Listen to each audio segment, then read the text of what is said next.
Aleluya, gloria a Dios. Damos muchísimas gracias en esta tarde por este privilegio que el Señor nos concede de poder estar un día más con todos ustedes. Estamos tremendamente agradecidos porque Dios es bueno, porque hasta aquí podemos decir que Dios nos ha acompañado, que el Señor nos ha bendecido, y le queremos dar en esta tarde toda la gloria y toda la honra a nuestro único, poderoso y bendito Dios. Así que, mis queridos hermanos, les invito ahí donde están a orar, a poner este culto, a poner esta reunión en las manos del Señor, y vamos a disfrutar en esta tarde con estas alabanzas. Vamos a disfrutar con la palabra que el Señor traerá hoy a nuestras vidas. Vamos a permitirle, vamos a dejarle al Señor toda la libertad para que haga y diga a nuestro corazón lo que Él quiera. Somos propiedad suya. Él nos ha comprado y redimido con su preciosa y poderosa sangre. Así que invocamos tu nombre, eterno Dios, creador del cielo y de la tierra. Te adoramos en esta tarde. Queremos pedir que por favor nos bendigas, que hables y toques nuestros corazones, Dios mío. Que podamos tener una reunión bendecida donde tu palabra sea abundante, Señor, y donde caiga en buena tierra, en corazones sedientos y hambrientos de tu palabra, de tu presencia, Señor. Ponemos, Señor, esta reunión, este culto en tus manos, y pedimos que tú nos dirijas y que tú seas, Señor, levantado en alto, para que todos te invoquen y te glorifiquen a ti. Recibe toda la gloria y bendice a todos los hermanos que desde sus casas, en diferentes partes del mundo, estarán viendo y escuchando este culto. En el nombre precioso de Jesús. Amén y amén. Queridos hermanos, que el Señor les bendiga. Vamos por el mundo cantando alabanzas, diciéndole a todos que Jesús nos cambió. Bendito sea tu nombre. Te damos gracias, Señor, en esta noche por este privilegio tan grande que nos das de poder estar reunidos a través de las redes sociales. Gracias por este medio que tú has provisto para que tu iglesia, Señor, se alimente y podamos recibir la palabra que tú tienes para nosotros. Ponemos este tiempo en tus manos y te seguiremos como siempre, Dios mío, dando toda la gloria y toda la honra porque tú la mereces. Gracias, amado Dios, por tu presencia y por tu fidelidad a nuestras vidas. En el nombre precioso de Jesús. Amén y amén. Y aunque yo no los pueda ver a ustedes, me gustaría pedirles que antes de pasar directamente a la palabra, se saludaran los unos a los otros, los que estáis ahí en la casa, y que le digas a tu esposo, a tu esposa, a tus hijos, si es que están a tu lado, que Dios te bendiga. Y nos preparamos ya para recibir la palabra. Aleluya.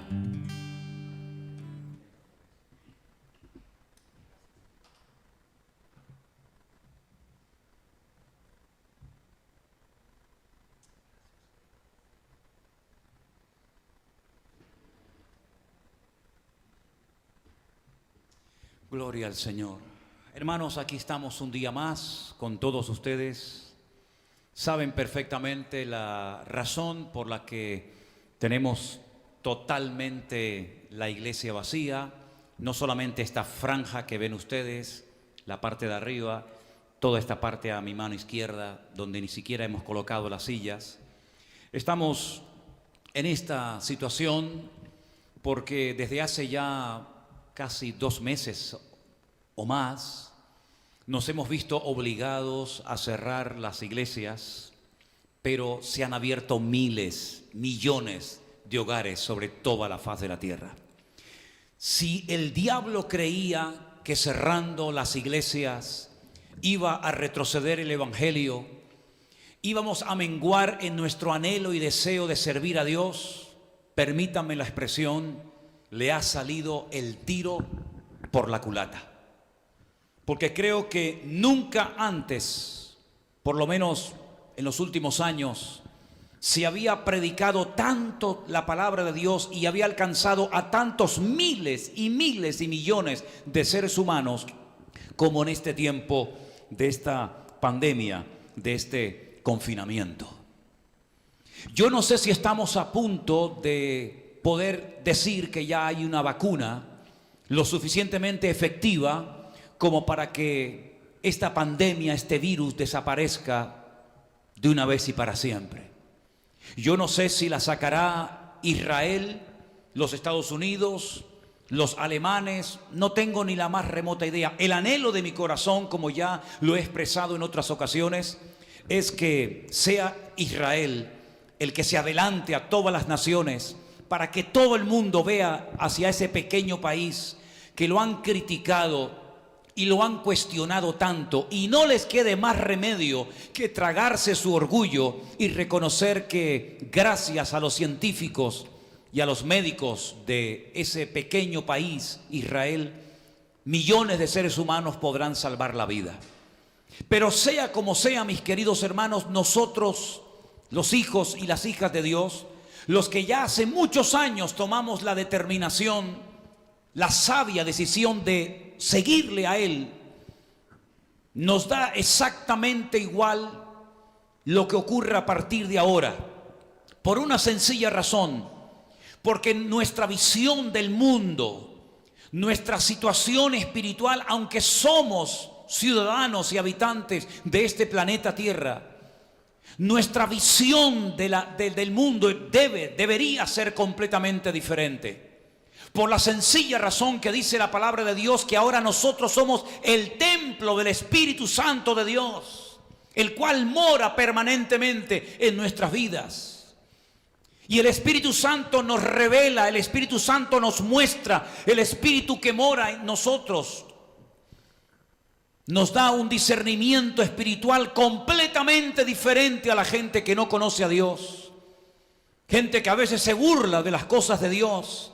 Gente que menosprecia a Dios y a su palabra.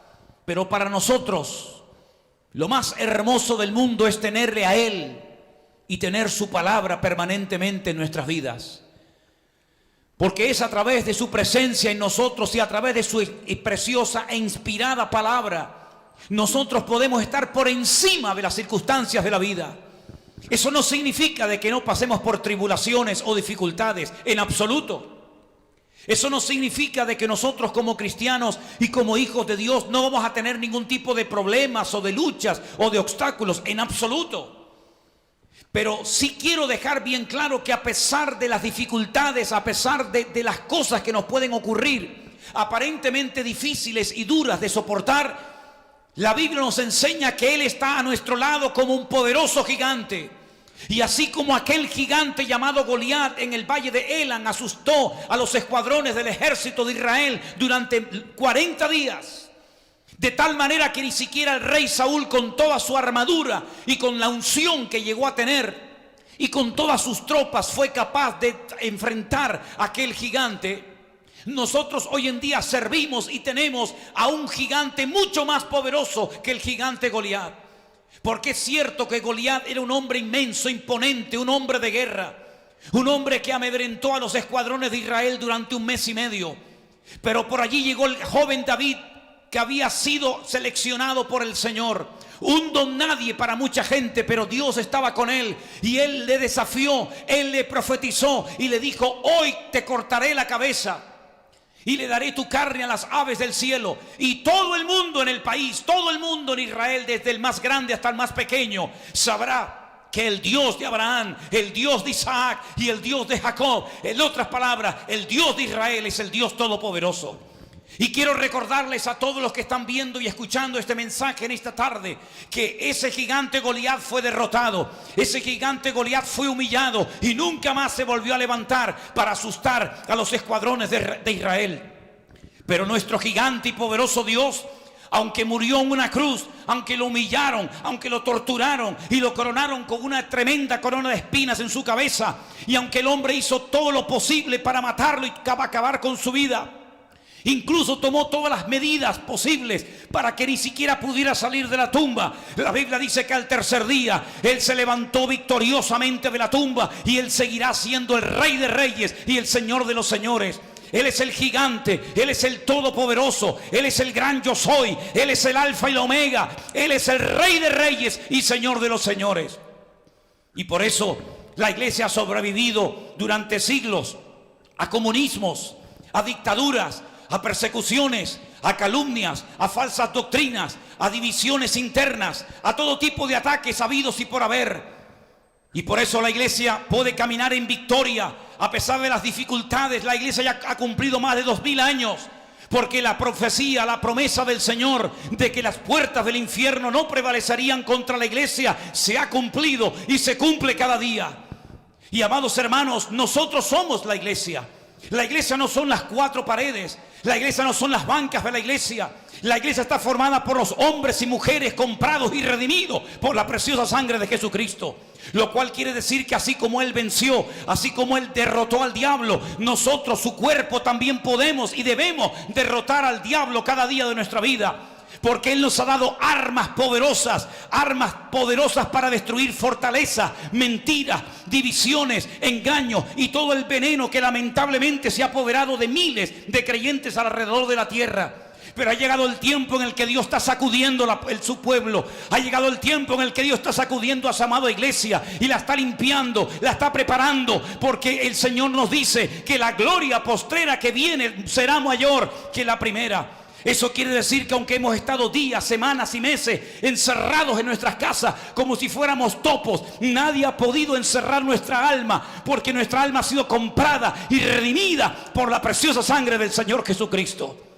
Y yo en esta noche, mis queridos hermanos, os quiero hablar de un pasaje extraordinario del libro de Pablo a los Romanos, en el capítulo 5.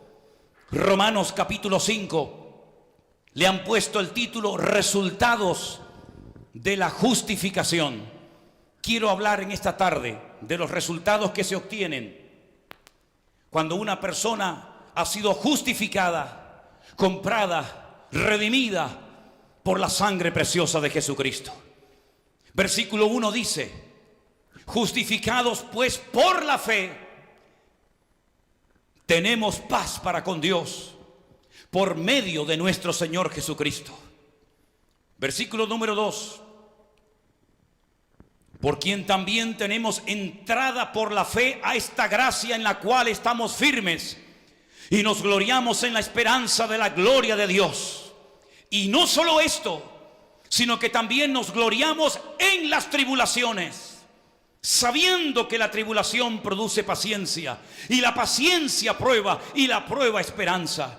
Y la esperanza no avergüenza, porque el amor de Dios ha sido derramado en nuestros corazones por el Espíritu Santo que nos fue dado. ¡Aleluya! Porque Cristo, cuando aún éramos débiles, a su tiempo murió por los impíos. Ciertamente, apenas moriría alguno por un justo, con todo pudiera ser que alguno osara morir por el bueno. Mas Dios muestra su amor para con nosotros en que, siendo aún pecadores, Cristo murió por nosotros. Y si estuvierais aquí conmigo presentes, os diría, por favor, decir un fuerte amén, porque es verdad que Cristo murió por nosotros. Versículo 10: porque si siendo enemigos, escuche bien esta palabra, si siendo enemigos fuimos reconciliados con Dios por la muerte de su Hijo, mucho más estando reconciliados seremos salvos por su vida. Y no solo esto, si hay más, sino que también nos gloriamos en Dios por el Señor nuestro Jesucristo, por quien hemos recibido ahora la reconciliación. Esta es la única iglesia a la cual Pablo le escribe una carta que él personalmente no ha pastoreado ni fundado como apóstol. Sabemos que le escribió cartas a Corinto, a la iglesia que estaba en la ciudad de Corinto. ¿Pero por qué? Porque él fue el pastor, él fue el padre espiritual de la obra, como también lo fue de la ciudad, de la iglesia de Éfeso, y en Tesalónica, y en Colosa, y en Filipo, y en muchos lugares. Pero históricamente se ha demostrado que Pablo no fundó esta iglesia. Sin embargo, si leemos la epístola con detenimiento, nos vamos a dar cuenta de que en el último capítulo el apóstol Pablo saluda a muchos miembros de esa congregación, de esa iglesia local. Luego quiere decir que Pablo conocía a muchas personas de esa iglesia, aunque no la fundó personalmente. Algunos piensan que muchos de los que estaban allí convertidos, que conocieron y abrazaron el evangelio de Jesucristo, fueron a muchos de los que en el día de Pentecostés en Jerusalén, al oír el mensaje del apóstol Pedro, cuando les dijo: varones israelitas, nosotros no estamos ebrios como vosotros suponéis. Esto es lo dicho por el profeta Joel, cuando dijo que en los postreros días, dice el Señor, derramaré de mi espíritu sobre toda carne. Y dice que más de 3,000 personas se convirtieron al Señor Jesucristo y fueron convertidas. Pues algunos consideran que muchos de la iglesia local de la ciudad de Roma eran personas que se convirtieron y entendieron el evangelio a través de la predicación de Pedro en el día de Pentecostés o el día de Shavuot. Era un día muy especial para el pueblo de Israel. Para nosotros los cristianos, Shavuot o Pentecostés tiene otra connotación, pero para el pueblo de Israel era una fiesta, y es una fiesta muy importante, que recuerdan todos los años, generación tras generación, porque les recuerda que 50 días después de haber celebrado la Pascua en Egipto, en Mitzraim, una vez que fueron liberados y comenzaron a caminar a través del desierto rumbo a la tierra prometida, cuando estaban en las faldas del monte Sinai, la Biblia nos enseña que Dios le habló y se reveló de una forma tremenda ante millones de testigos y les dio su palabra, la ley, la Torá, el Humash, el Pentateuco. Que gloria al Señor, cada letra, cada palabra de esa ley la tenemos en nuestras Biblias, en los primeros 5 libros: Génesis, Éxodo, Levítico, Números y Deuteronomio.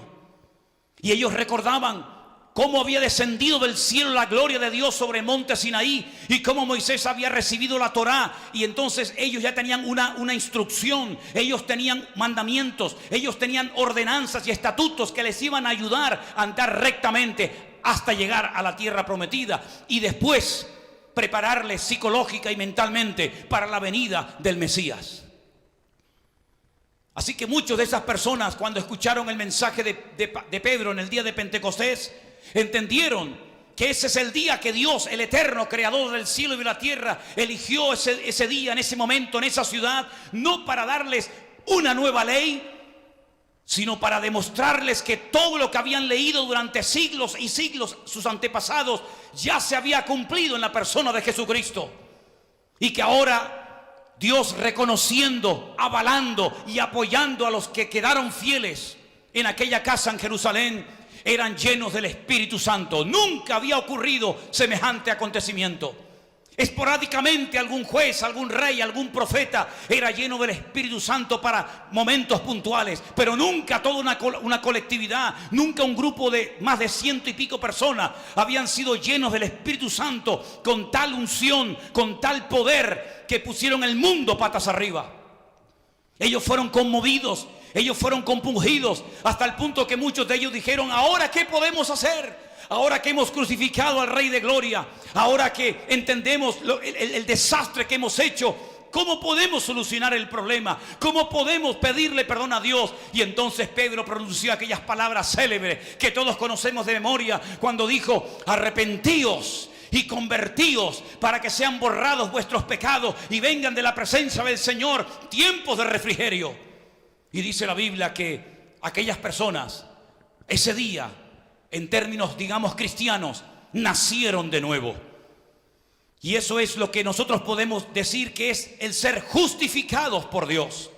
Cuando Cristo voluntariamente, por amor a nosotros, decide ocupar nuestro lugar en aquel madero, en aquella cruz, donde estuvo crucificado desde las 7 de la mañana hasta las 3 de la tarde, hasta que al final el grito desgarrador del Cordero de Dios, que quita el pecado del mundo, traspasa el cielo y se oye su sonido, su voz hasta el día de hoy, y diciendo: Elí, Elí, lama sabactani, Dios mío, ¿por qué me has desamparado? ¿Cómo lo va a desamparar el Padre al Hijo, cuando el Hijo en ese momento ya no era puro ni santo, sino era el pecado personificado? El pecado de toda la humanidad, de los que habían vivido, de los que vivían en aquel momento, y de los millones y millones de seres humanos como tú y como yo, que aún no habíamos nacido.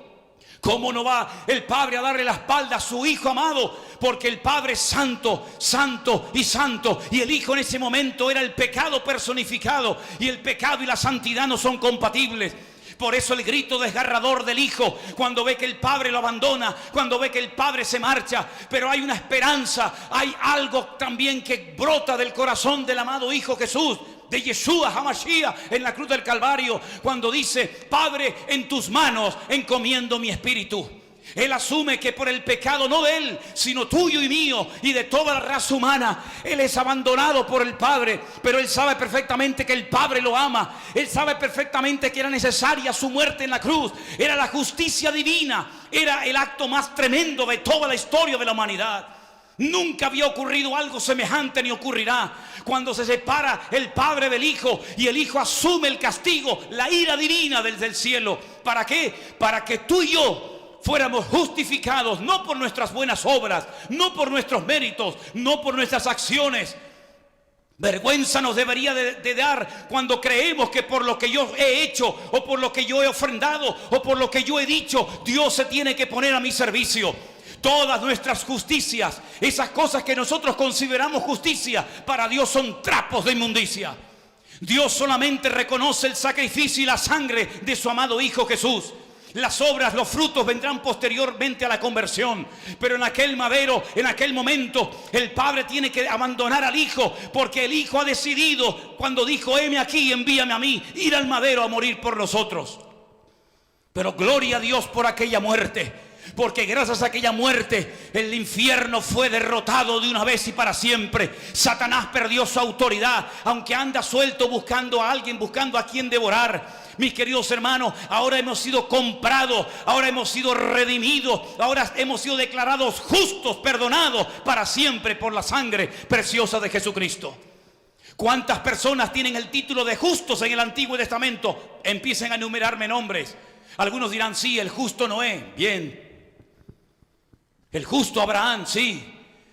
Pero son contados con los dedos de una mano las personas que pueden presumir de ser sadik, justos delante de Dios. Pero ahora todo hombre, toda mujer, no importa los delitos, los pecados, las barbaridades que haya cometido, si se arrepiente y si busca perdón e invoca el nombre que es sobre todo nombre, el nombre de Jesús de Nazaret, sus pecados, todos sus pecados, absolutamente todos, los que se acuerda y los que ya no se acuerda, aquellos que todo el mundo conocía y aquellos que hizo en la más absoluta privacidad y anonimato, todos y cada uno de los pecados del ser humano pueden ser perdonados por la sangre de Jesucristo si hay un genuino arrepentimiento. Por eso, mi querido hermano y amigo, tú que me ves en tu país, en tu casa, en tu coche, en la cárcel, donde quiera que te encuentres, yo te invito a que aceptes a Cristo en este momento. Yo te invito a que vengas a Él. Yo sé que seguramente te duele lo que has hecho. Has hecho daño a tus hijos, has hecho daño a tu esposa, te has hecho daño a ti mismo. Tal vez has matado, tal vez has asesinado, has robado, has secuestrado. Sabe Dios lo que has hecho. Pero solamente te digo algo: el poder de Dios, el amor de Dios es mucho más grande que las garras que te tienen atrapado. El poder de Dios es mucho más liberador y mucho más poderoso que cualquier demonio que te pueda estar atormentando en este momento. Así que ven a Jesucristo, mi querido amigo, antes de que sea demasiado tarde. Deja que la paz que viene como resultado de pactar con Dios, inunde tu corazón. Hemos leído en esta tarde: justificados por la fe, tenemos paz. ¿Sabes lo que darían muchas personas hoy en día por tener un poco de paz? ¿Sabes? Las personas que darían lo que fuera, parte de su fortuna, parte de lo que tienen, por poder dormir en paz, por poder tener un poco de paz en su mente, por no estar todo el día atormentados, por no estar todo el día nerviosos. Y no la vas a conseguir, porque fuera de Jesucristo no hay paz. Habrán drogas, habrán sensaciones, habrán placeres, pero el único que te puede dar la paz a tu corazón es el príncipe de paz, que se llama Jesucristo, el Hijo de Dios.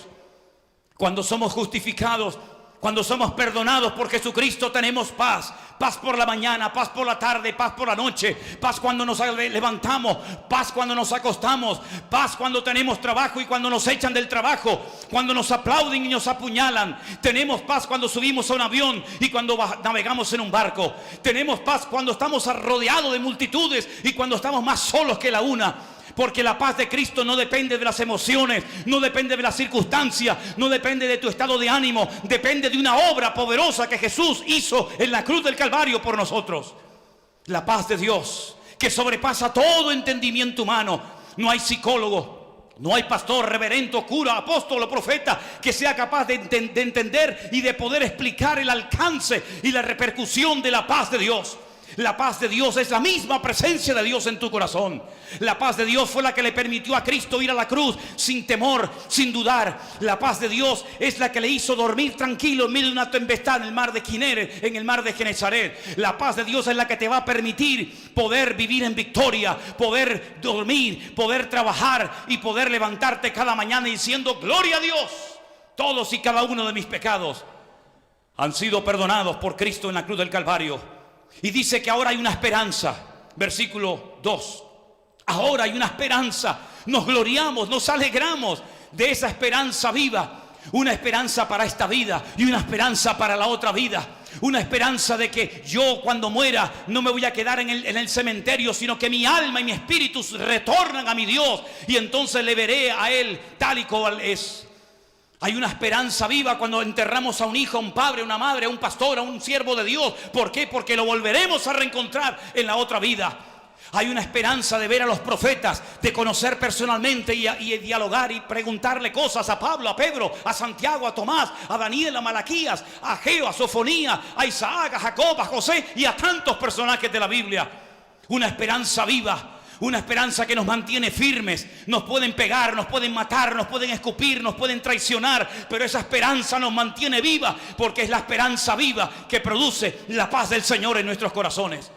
Saber que lo tengo, saber que nunca más se irá de mi corazón, saber que aunque ande por valles de sombra y de muerte, no temeré mal alguno, saber que aunque un ejército acampe alrededor de mi vida, yo puedo estar tranquilo, porque Él es mi luz y Él es mi salvación. Esa esperanza es la que tenemos. Esperanza de salir de este confinamiento fortalecidos. Esperanza de que nuestro ministerio vaya de gloria en gloria, de victoria en victoria. Esperanza de que a pesar de que ya he pasado los 60 o 70 años de vida, el Señor puede seguir usándote. Y de hecho lo va a hacer, porque ahora viene lo mejor para la vida de la iglesia. Aleluya. Queridos hermanos, dice la Biblia que incluso podemos llegar a un punto que para el mundo será locura. Para el mundo será un disparate, pero dice que nos podemos llegar a gozar y a glorificar a Dios en medio de las tribulaciones. No sé qué tipo de evangelio te enseñaron, hermano y amigo. No sé si te enseñaron que el camino de un cristiano es un camino de rosas, donde no hay problemas, donde no hay luchas, donde no hay dificultades. Te mintieron, querido hermano y amigo. No es cierto.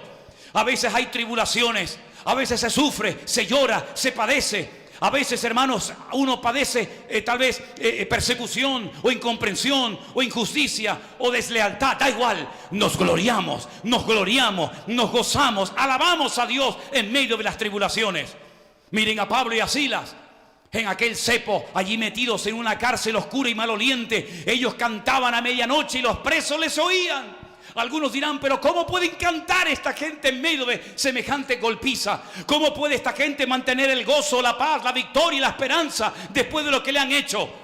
Es que la paz, la esperanza, la gloria, la bendición de Dios no proviene de nosotros mismos, queridos hermanos. Es verdad que un día podemos estar muy animados y gozosos, y tal vez otro día, por lo que sea, podemos estar menos gozosos o animados. Pero no importa, como Él siempre es el mismo, quiere decir que su paz, su bendición siempre será la misma. Es inmutable, no varía. Él es el mismo ayer, hoy y por los siglos. Aleluya. Dice la Biblia que el amor de Dios ha sido derramado, no es algo que va a ocurrir en el futuro. Ya forma parte de una realidad existencial. El Espíritu Santo mora en nosotros. Dios derramó su Espíritu Santo, su amor en nosotros. ¿Cuántas personas están orando por cosas que ya tienen? ¿Cuántas personas se perturban por el pasado que han vivido, por los pecados que cometieron, y no se dan cuenta de que nuestro pasado ha sido perdonado? En la lista que Pablo menciona en esta misma carta, en el capítulo 8, dice: ni la muerte ni la vida, ni ángeles ni principados ni potestades, ni lo presente ni lo porvenir, ni lo alto ni lo profundo, ni ninguna cosa creada nos podrá separar del amor de Dios en Cristo Jesús, Señor nuestro. ¿Te das cuenta que no sale la palabra pasado?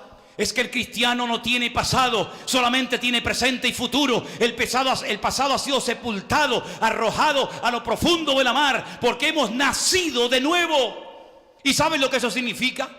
Imagínate por un momento que pudiéramos a nacer otra vez.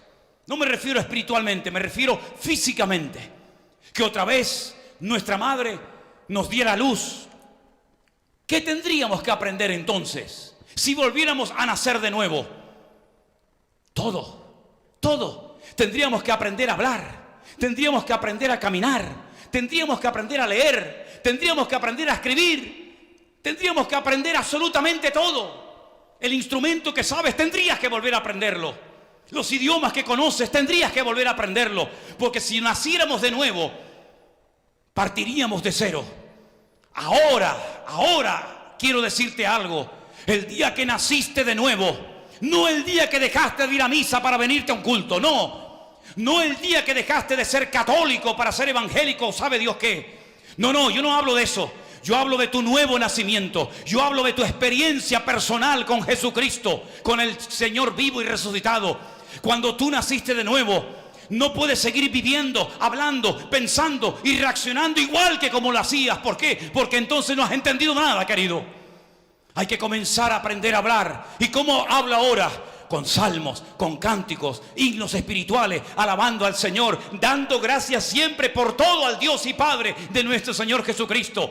¿Cómo tengo que caminar ahora? En novedad de vida, en victoria, en santidad, en obediencia. ¿Cómo tengo que pensar? En esto pensar, todo lo que es justo, todo lo que es puro, todo lo honesto, todo lo que es digno de alabanza, en esto pensar. En otras palabras, es una vida nueva, donde nada del pasado podemos mezclarlo con esta vida nueva, con esta justificación, con este nuevo nacimiento que hemos experimentado en Cristo Jesús, Señor nuestro. Y dice aquí que ya Dios no está enfadado. No, ya Dios no está airado contra nosotros. El diablo sí está muy airado contra nosotros. Y muchas naciones odian y persiguen y matan y torturan a los cristianos y han decidido machacar y destruir a la iglesia. Pero la ira de Dios ya no está sobre nuestra cabeza.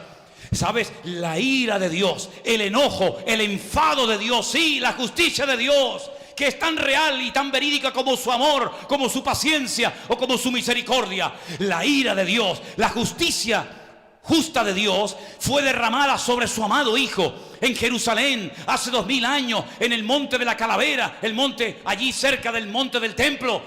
Y entonces ya Dios no está airado con su iglesia, ya Dios no está peleado con su pueblo.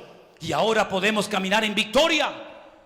Y ahora podemos sentirnos tranquilos y seguros.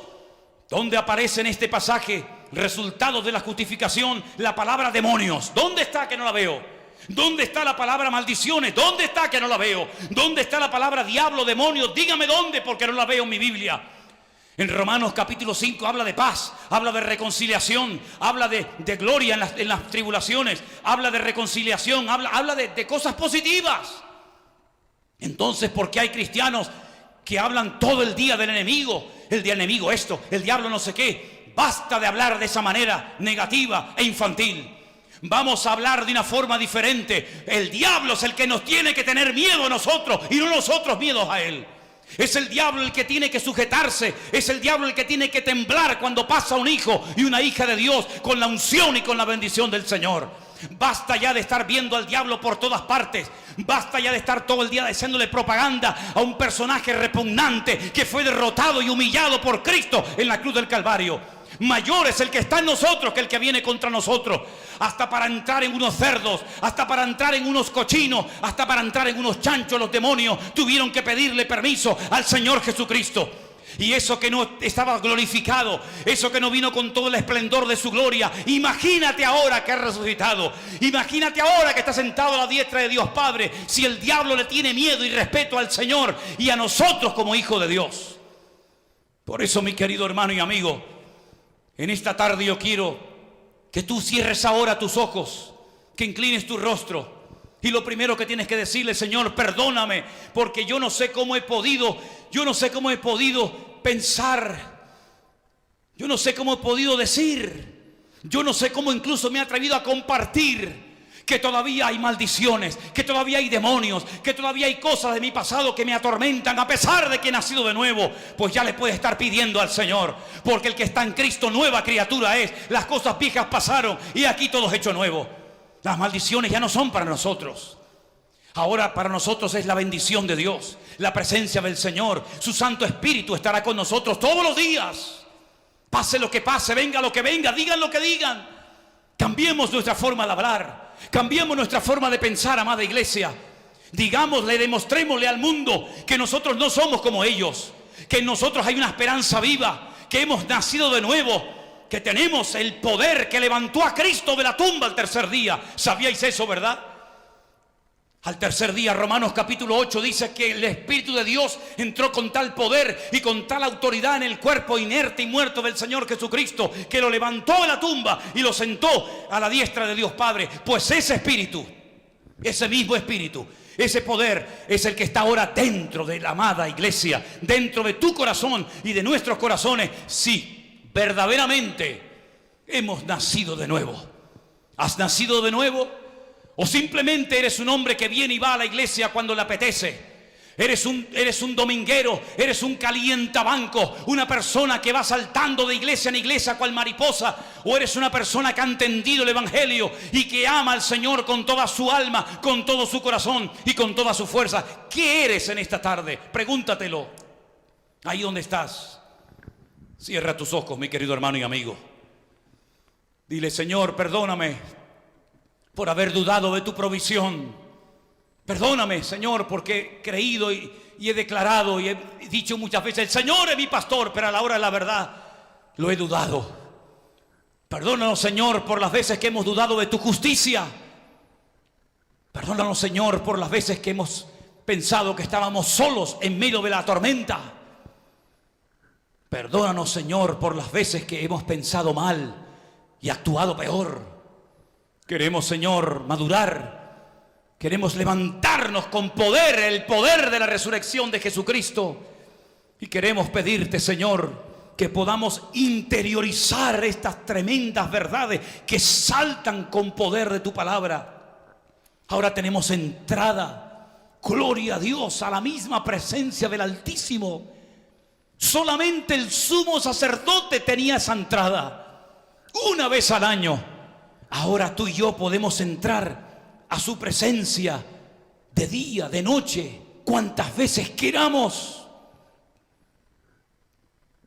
Tenemos paz. Nos podemos gloriar cuando nos atribulan y persiguen.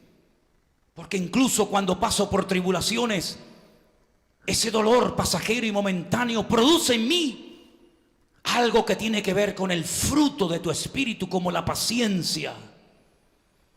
Gracias porque tu amor ya ha sido derramado en mi corazón. Gracias, Señor, porque no estás enfadado conmigo.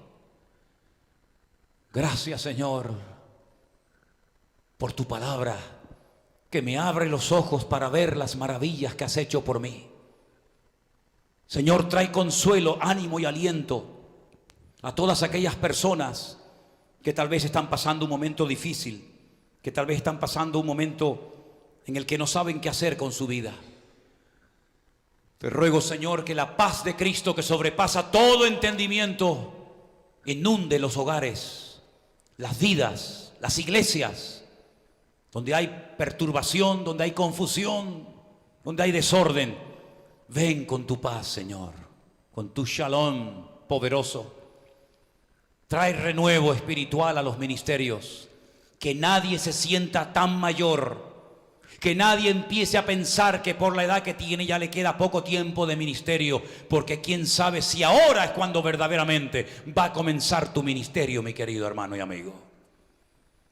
Dios puede utilizar a un niño, Dios puede utilizar a un anciano, Dios puede utilizar lo que quiera cuando se deja usar por Él. Dios no se frena ante la edad.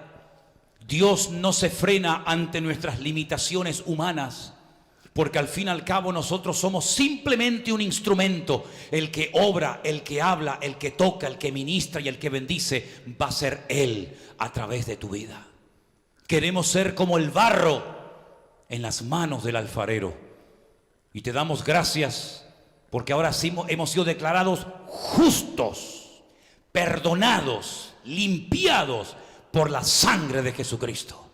Y no hay diablo, no hay demonio, no hay maldición, no hay nada que pueda frenar a un hijo de Dios en santidad, en obediencia y en orden para contigo. Te damos gracias, Señor, por tu palabra, en el nombre precioso de Jesús. Amén y amén. Gloria a Dios, gloria a Dios, gloria al Señor. Lean nuevamente en casa Romanos capítulo 5, del versículo 1 hasta el versículo 11. Vayan versículo por versículo, palabra por palabra, texto tras texto, y van a descubrir una profundidad y una riqueza que te va a ayudar a vivir en paz, en victoria, tranquilo y seguro en medio de las tormentas de la vida. Queremos terminar esta reunión dándole gracias al Señor, y queremos terminar esta reunión reconociendo que la gloria y la honra se la está llevando Él, y eso es lo más hermoso que nos puede pasar. Ahí en su casa, si puede ser, póngase de pie. Póngase de pie ahí en su casa donde está, en el salón de su casa.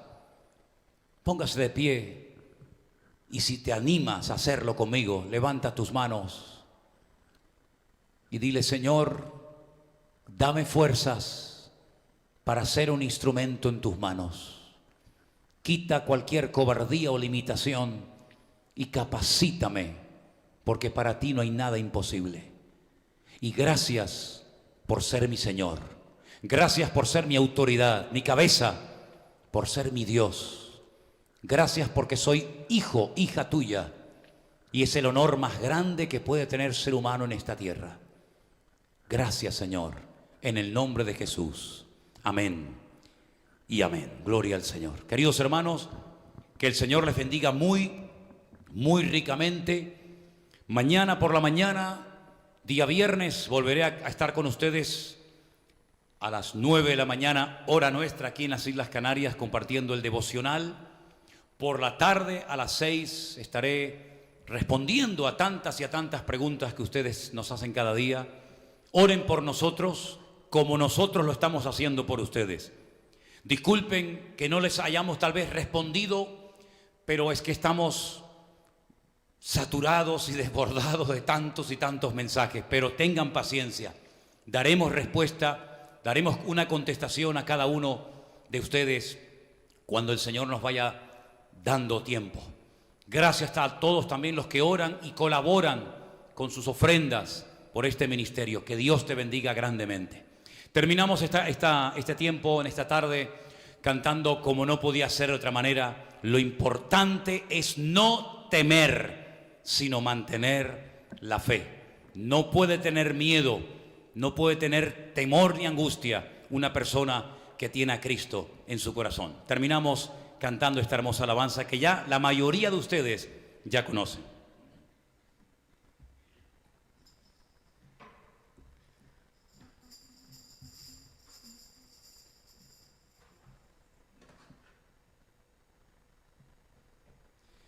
Vamos a poner la letra ahí en la pantalla para que todavía los que no conocen muy bien esta canción la puedan cantar juntamente con nosotros. Pero los que la sepan, te animo a que la cantes con entusiasmo, con alegría, con gozo, porque el Señor es bueno y Él nos va a ayudar a vivir cada día de nuestra vida firmes y victoriosos. Aleluya.